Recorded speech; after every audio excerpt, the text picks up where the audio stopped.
Today we're going to discuss how to be good at relationships. Whether you're male or female, married or dating, or single and looking, this video will teach you how to behave better and more effectively when you're in a relationship with someone. So with that said, let's jump right in.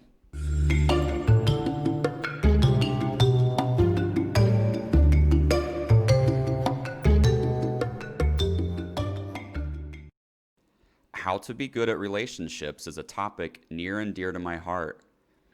First, I want to share with you that I've learned a great deal about what works and what doesn't work in relationships as a result of doing a whole lot of things wrong or ineffectively in the past. But that's the beauty of our mistakes. Assuming we don't become trapped in guilt, they can act as a springboard to propel us forward in terms of our personal and spiritual growth. In other words, in the process of learning what doesn't work, we also learn what does. So how can we be better at relationships, at relating to others in a romantic or loving sense? The most important thing for us to consider before entering into a committed relationship with another human being is our reason for doing so. Why do we want a relationship with this other person?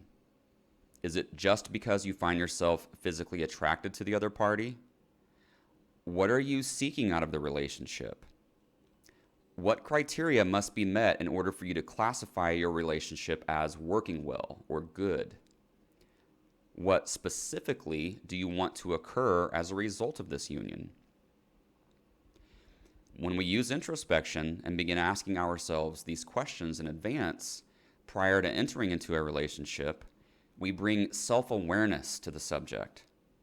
After all, the last thing we want is to be looking for love in all the wrong places. Looking for love in all the wrong places. Looking for love.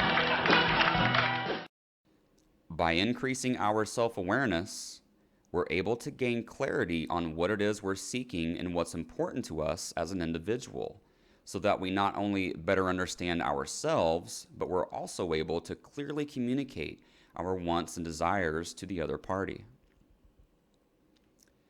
As we look within to clarify our motivations, it's important that we are very honest with ourselves.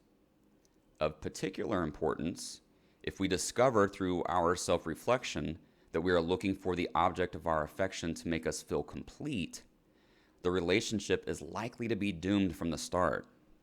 This is a mistake I've been guilty of previously, namely bringing need to a relationship.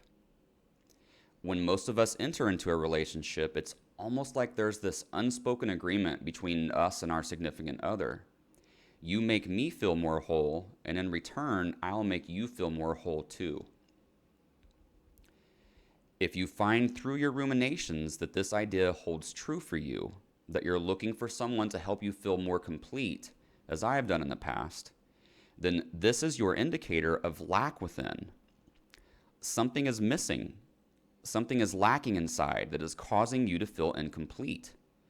And this something that is lacking is self-love. Now, if someone had said this to me in the past, my ego would have instantly scoffed at the notion and dismissed it.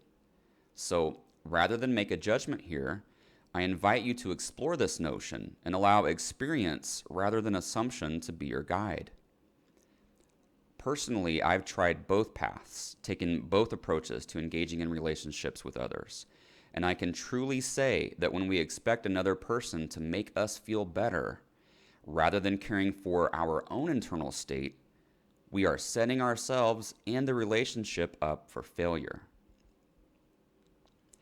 In order to be effective in a relationship with another person, we must first develop self-love.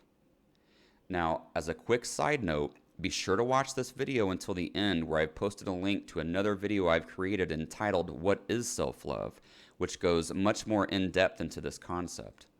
But for our purposes in this moment, self-love means loving yourself and caring for your internal state first.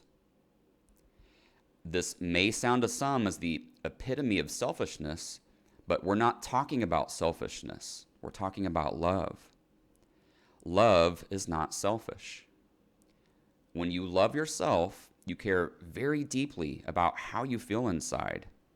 You also care greatly for how you treat others, particularly those closest to you.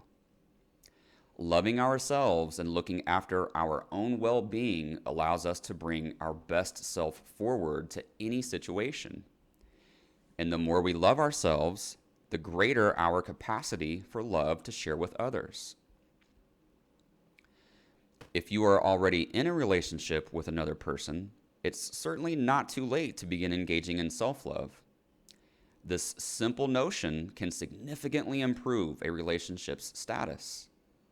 In fact, the other party is likely to quickly notice a subtle, uplifting change, yet may experience difficulty identifying just exactly what this positive change is. And when you love yourself first and lead with this example, your significant other is likely to follow suit. With practice, self-love eventually lends toward a loving state as our default state of being. By truly loving ourselves, we ultimately discover presence and the joy of being.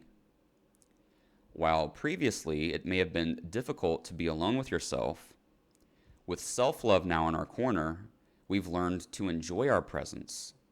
We're able to enjoy just being. And when we reach this point, when we enjoy our own presence and find contentment within, we're able to enjoy the presence of the other just because. Without need, without judgment, just love. Some of the more surface aspects of relationships certainly still have their place. Surprising your partner with flowers, leaving a love note to be found, communicating openly, exercising forgiveness. But the truth is, these things come to us naturally when we're in a state of love inside. There's no longer this mental checklist of items to make sure we complete. Instead, these important criteria are already there, almost operating on autopilot without constant monitoring on our part. Let go of the ego and let go of that inside which is untrue. Learn to love yourself first, and you'll find that your ability to be good at relationships with others will level up almost effortlessly on your part. The truth is, if we want to be good at relationships, the very first relationship we must master is the one that we have with ourselves. If you enjoyed this video and feel that it contained value, please click the like button and be sure to subscribe as well in order to receive more content such as this. What has your experience been with relationships? Have you tried implementing self-love? What's worked well for you? Please share your thoughts or questions in the comment section below. Have a wonderful day today. Be loving toward yourself and others, and I'll talk to you in the next video.